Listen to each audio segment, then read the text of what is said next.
Hello, everyone, and a special thank you to Andrina who invited me to chat to you today. Even if it's on video, I still feel like I'm with you guys. So, good luck with everything you need to achieve in this weekend and the year ahead. She asked me to chat to you about the very elusive work-life balance.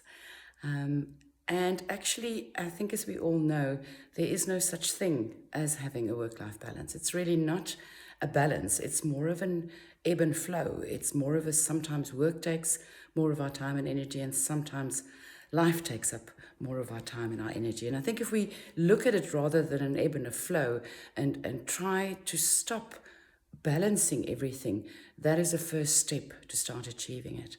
The other thought that I try to remember about living a full life so that I integrate all the different aspects of my life is to be present as much as possible in that moment.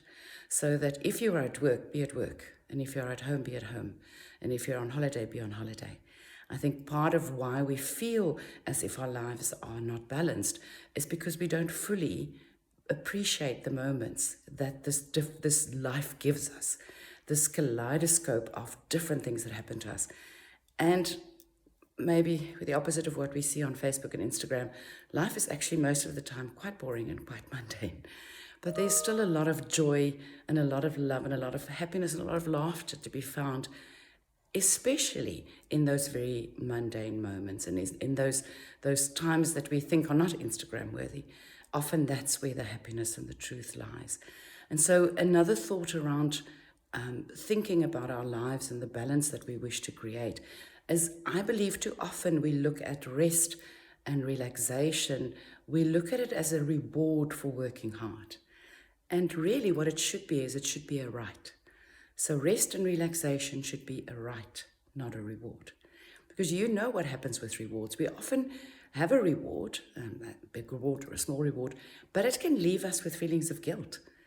But if we start looking at rest and relaxation as a right, we start naturally thinking about how we integrate that also into our lives. And then another couple of thoughts around managing our time. I always love this joke about the old lady sitting in the bath on her way to church, butt naked, but already wearing her church hat. And her husband walks in and goes, "Woman, why are you sitting butt naked in the bath wearing your church hat?" And you know she says, "What is done is done." And so that's one of the tools I use to try and manage what we all perceive to be our very busy lives. So if something is done, it's done. So do it.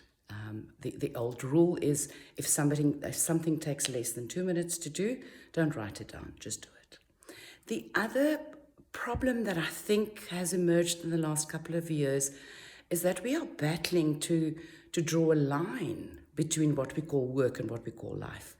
And the pandemic has had a lot to do with it. I think the sheer amount of work we have to do, the fact that sometimes or some of us work from home all the time or sometimes, and therefore that line becomes quite blurred.